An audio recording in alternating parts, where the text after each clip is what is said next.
still, how can I explain it? Like, they're gonna cut you off and maybe even call the police. Hey there, I'm back, and I'm back like I never left.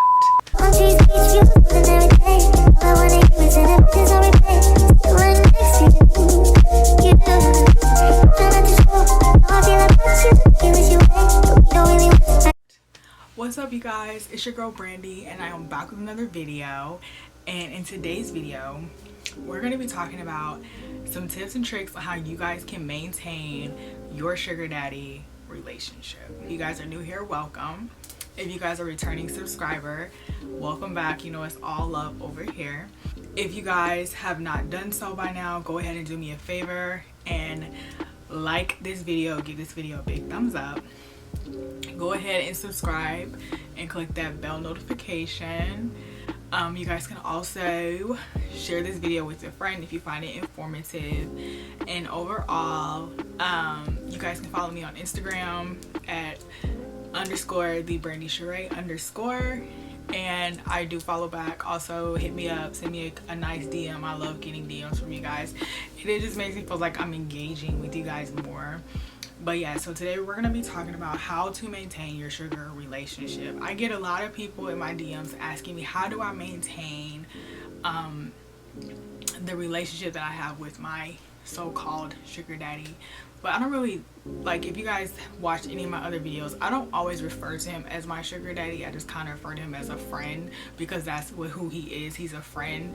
I feel like the word sugar daddy has been tossed around and tainted just like sugar baby so much. I don't even like saying it anymore or referring to myself as one, because everyone's meaning of it is completely different. But this is my own definition of a sugar daddy. Is just basically a sugar, I'm not gonna say sugar daddy, but sugar relationship is just basically that you two are both coming into the relationship knowing what you want out of it. So for instance, a little backstory on my sugar daddy.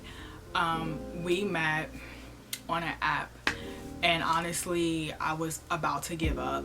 I don't even think I ever told you guys the story about how we met, but here we go. So basically I was about to give up. I was on seeking.com, and it wasn't the fact that I couldn't find one, but I just kept feeling like I just wasn't having any luck with ones who didn't want something very disgraceful out of it. And he was just truly like in a place where he was like, you know, I'm divorced, like recently divorced. My ex-wife is living her best life, doing what she wants to do, and she's moved on already, and I want to live like a bachelor basically. And so I was okay with that, because I had just got out of a relationship myself, and I was like, well, you know, I just got out of a relationship. Unfortunately, I was still living with my ex at the time. So when I was making all those videos, I was living with my ex. But he wasn't home when I was making the videos. But yeah, so we pretty much just came up with like this conclusion that we just wanted to both be single, but we liked each other enough that we felt like we could deal with it. And so the only difference between myself and him is that he had a substantial amount more money than I did. So I was telling him, like, you know, I'm planning on moving and I'm doing everything by myself now. I don't have anyone to split 50-50 with. And he pretty much was just like, you know, if you need anything, I'm here for you. And I think a lot of that trust came from the fact that I actually treated him like a person and not like a bank. And if you guys haven't checked out my video, why you can't be a sugar baby, then that will further break down the no's in the sugar relationship. A lot of women are very ungrateful, and they don't really understand like that these people are people, like we're still human at the end of the day. So no one wants to be treated like a piece of meat or just an object. Which is why I steer clear away from men who truly don't understand that factor in the relationship and think that if you lay down with them, then you'll wake up with a Gucci purse. Like, I don't care that much about it for me to put myself in a situation like that. but we just get along very well. And I never treated him, like I said, I never treated him like an ATM. But typically I tend to just get things just from being myself, and overall just treating him like a person. So that's like the number one tip that I have for meeting, or like that's my number one tip on how you can maintain your sugar relationship, is to treat them like a person. Like, stop thinking that you don't have to communicate with them, or the communication should be limited, or you should just finesse them. Like, it's not cute. It's not gonna lead towards longevity, because eventually they're just gonna get tired of you and leave. But if you truly treat them like a person and truly treat them like you care, even if you don't really care, like, at least fake it and make it like you care. Actually listen to them when they talk, because I'm sure they listen to you when you talk. If they don't, then maybe you don't need to be there in the first place. But yeah, just like treat them like a person. That's my number one tip. My second tip is to actually be involved. Like, I feel like a lot of women, and especially when you're new, you don't know how to initiate the first date, or even like ask them out. Like, you always wait for them to ask you, and I feel like it's not really I feel like it's just like just dating in general. Like, if you're dating someone and you find yourself interested in somebody, if you're not really interested in the guy, but you like, maybe you can tolerate them, you can always ask them to go out. Even if it's something like just going on a walk in the park, or jogging, or even going to the gym. I feel like a lot of times the gym is a really good place to have like an outing, and without having to feel like you are up under them the whole time, because you're working out, and then you guys can work out together, especially if they're pretty active. And I think that just overall, just the fact that you're in the gym and you're working out and you're trying, you know, I feel like it gives off a hot, like, it's hot to them. Like, you know, like, oh, she's working out, she's on the treadmill, she's on the elliptical, she's lifting. Like, that's attractive to them, so they're going to be more attracted to you just because you're taking care of your body and yourself. So initiating the a date, or a link up, as we would say, us young people would say, a link up. You can it doesn't, if you notice, like, here's a disclaimer, if you're noticing that even when you do try to do stuff with them, but it seems like only thing they want you to do is come to their house, I would definitely withdraw from that situation. If you're constantly being invited into where they're constantly trying to invite you to their home, I would definitely withdraw from that altogether, because it just seems like they just want one thing, and it's really not safe, like, at all. So I would definitely rethink that. But sometimes, like, I'll initiate like going to a specific restaurant. So like, if he knows like I like certain type of food, so he knows my favorite restaurant. So, not to say like if it has to be a special thing, like he'll probably say, hey, do you want to meet me here, let's go out for your birthday. Sure, you know, why not? Like, that's fine. Now, if I'm initiating it, he knows like I'll probably say my favorite restaurant, so he doesn't even have to like ask. Like, he'll just make the reservation and that's it. But that's just how we are. If you're in a good sugaring relationship, typically you don't have to ask for much. A lot of it just will just be reciprocated. How can I explain this? So being in the lifestyle is already hard enough, because people look at you like, oh, she's pretty, but she's with him, so she has to be with him for something. So the number 3 tip that I have to maintaining your sugar relationship is to constantly look good, remain mannerable, remain like this very bossed up, mature figure. So a lot of people, when they DM me, I tell them, like, they be like, well, I can't find a sugar daddy, and know it's hard. And I'm like, well, what do you like? What does your pictures look like? How do you present yourself? How do you text? How do you talk? Are you constantly saying yeah and okay and not really? And then a lot of times like that says a lot. Do you ask them, how is your day? What is the conversation? How do you approach them? How do you look when you approach them? For the most part, like being a woman of color, it is a little harder for us to succeed in the sugaring world. There are some challenges. So when it comes down to basically us dating or even pursuing a sugar relationship, there's gonna always be those stigmas that, you know, we're ghetto, we're ratchet, we're scammers, or whatever else is out there. So you have to come with an A game, and you may have to do work a little harder, but that's just facts, and I'll be the one to tell you. It's not impossible for us women of color to find a sugar daddy. It's really not, but it's the fact that they're looking for something specific. So when you are when you're with him, you need to dress appropriately. I have a video on that. You guys, I'll link it in the cards. So all those videos I refer to, I just link it in the cards. Basically, you have to dress appropriately. No one wants to be around somebody who's dressing like who did it and why. You know what I mean? Like, you want to make sure you're dressed very nice. Make sure colors complement your body. Make sure the outfit itself complements you and accentuates your curves. You do not want too much cleavage. Unfortunately, we're in a time where a lot of these dresses and outfits and two-piece sets are very cleavage friendly. We do not want a lot of cleavage, okay? It just gives off the wrong vibe. One thing that I will say about appearance is that you still want to maintain yourself throughout.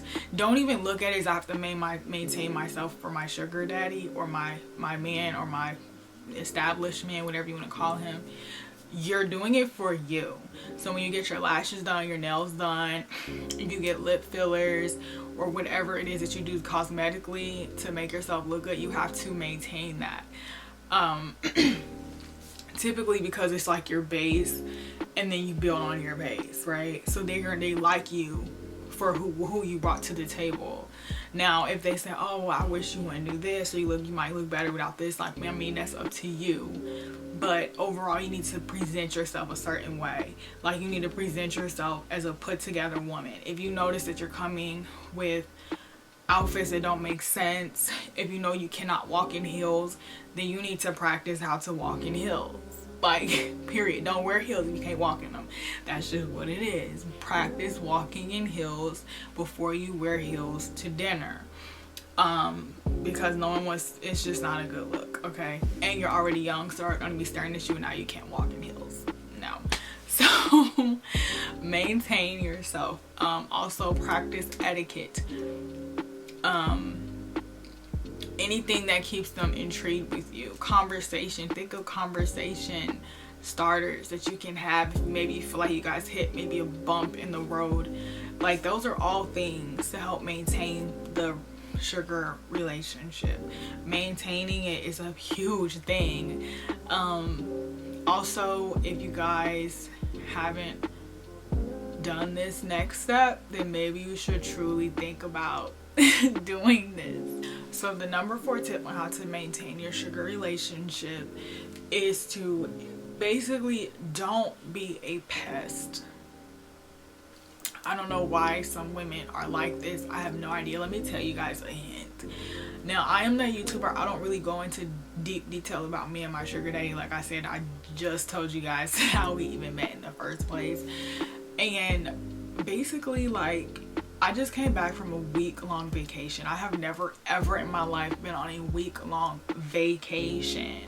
I chose California because I truly wanted to explore it, and majority of it was sponsored by my sugar daddy. Like, so I didn't have to really ask for much. I was put in a situation where I just truly felt like I was being rewarded, but at the same time, like, you know, I wasn't being needy. So a lot of you guys come off very abrasive with your sugar daddies or your established men, where you feel like, you know, you might have only known them for like a month and you're listening to someone on YouTube talk about how you should have $1,000 in your bank account by the end of the week. Like, that's not how it always works. And let's cut the bull. Like, you know what I'm saying? Like, YouTube is some good information and there's also some bad information. But don't be needy. Don't pressure them and feel like they have to send you money in order for you to stick around. Like, that's not how it works. So if you feel like that's how you have to be, like, there's no point of even being in the lifestyle in general. So pretty much, like, and also another thing, if you're finding yourself in a financial situation that you can't even take care of yourself, then you don't need to have a sugar daddy. No one wants a needy girl. It's not attractive. It's nothing good about it. Get yourself together first before you jump into this lifestyle. And I feel like anybody who's been in this lifestyle will tell you that. Some girls think it's cute to beg and ask and make people feel bad and play the damsel in distress, but there's nothing cute about it, because it's called priorities. And your priorities, you think, oh, I'm gonna just find a man to pay my bills or finesse this little poor man into paying all of my shit. But but then as soon as they catch on to your antics, like, it's really like y'all think it's all fun and games because somebody told you on YouTube that's what they did. Like, that's not cool. Like, it's not cool. I'm not gonna on this channel, I don't support that. So if you're looking for one of those, how I made $1,000 or scammed $50,000 from my sugar daddy, then you can watch that on somebody else's channel, but you're not gonna get it over here. I'm not pro scamming. I'm not pro none of that. I literally have a video on how you guys can run away from those scammers yourselves. So I hope you guys like my tan. But anyway, so you do have to, like, think about that before you get into the lifestyle. That's something you do pre-lifestyle. Like, if you don't have your shit together, if you don't have a car, if you don't have reliable transportation, if you don't even have a wardrobe, like, to even make it make sense, then don't do it. If your hair's never done or you're struggling to maintain anything yourself, a sugar daddy isn't going to help you that much, because you're not even showing him. And then if you look like $2, they're gonna treat you like $2 there yet. It's all about their security. So they want someone that's gonna make them look good. You want somebody to make you look good, but you have to meet in the middle somehow, some way. So keep that in mind. And last but not least, tip number 5. Okay, so tip number 5. Okay, my last tip to how to maintain your sugar relationship is to be vocal. I don't mean be loud. I mean actually speak up for yourself. So what I mean by that pretty much is, if you are in a sugaring relationship with someone and you feel like they're truly just not hearing you, you can truly speak up. If you're noticing that maybe they're not as attentive as they once were, or they're a little bit more sour than they once were, you can always speak up and say, hey, what's going on? Like, I'm noticing you're acting different, you know, something like that. Because a lot of times it's just like regular relationships, like when they get in their little moods and they're feeling like, you know, like maybe something happened and they don't know how to express it to you. A lot of times you can be the one to say, hey, I notice you're acting weird, what's going on? Be vocal. Let them know you care, because then they're like, well, at least she knew something was wrong. Like, you know, then they'll tell you like, oh, well, my wife, or I don't condone having sugar daddies who are married, but this happens to somebody out there I know. So if my wife is acting crazy, you know, actually use stuff to your advantage without being taking advantage of them, if that makes sense. So basically, if they're coming off a little sour, a little a little stank, then you can definitely just be more vocal. And if they're doing stuff that you don't like and you're just kind of like, your whole attitude may be off now because they did something that they weren't supposed to be doing, like, you can express that to them. Don't be afraid to speak up for yourself, because a lot of times when women don't, it's kind of like you're just settling for what they're giving you, and which turns into more so like they're in control of everything. You don't want them to be in control of everything. One good thing I like about me and my sugar daddy is that we're typically 50-50. So we have he's a decent guy. Like, I'm not gonna say we're gonna start dating. If we did, oh my gosh, so rich. But we're not. So basically you have to speak up. So like, so, you know, I know some things like maybe he might say, then I'll be like, okay, that wasn't the nicest thing that you ever said, even if it wasn't about me personally, like, because it's been around something in general, and I'll say like, that's not right. You know, just speak up for yourself. Let them know what you're comfortable with and what you're not comfortable with. Don't be a doormat. Don't let them come in and step all over you or feel like they have complete and utter control, because a lot of them, that's all they want. They don't have control in their real lives, so they want to control something. And a lot of people like to control people with money. So if you're settling for whatever they're throwing at you, whether it makes sense or it doesn't, then, or it's insulting, whatever they're throwing at you, don't, if you feel like you can't take it, don't take it, you know. And honestly, I'm just gonna like get back into, but yeah, that's pretty much the 5 tips that I have. And I just wanted to let you guys know, I will be back producing content like I was earlier in the year. I did take a little break because I wanted to really focus on myself and some of the other stuff I had going on. Not only that, but I had my trip, so I didn't want to produce that much content until after, which is why I kind of have my fluff content out there, which is my vlogs, and I suck at vlogging. So if you guys haven't watched them, you guys should just watch them for entertainment if you need to, but I'm not putting too much pressure and emphasis on those vlogs because they're just vlogs. So yes, I will be back with my sugar content. I know a lot of you guys have been waiting for me to produce my content, and I have a lot of great things coming you guys' way. I'm going to try to at least upload twice a month, if not more. I try to at least upload once a week, but I have to get my content back down. So if you guys have anything, and if you guys have anything that you guys specifically want me to talk about, or maybe want to know a little bit more about my sugar daddy, then, or my established man, whatever, leave it down in the comments below. Or you guys can also DM me on Instagram at _the_Brandy_, and we can talk more about that later. And yeah, that's all I have for you guys. So once again, I hope you guys like this video. If you did, give it a big thumbs up. Do not forget to subscribe and hit that bell notification to be notified whenever I post. Also, if you found this video informative, go ahead and share it with a friend. And last but not least, have a great day. See y'all. I miss you guys.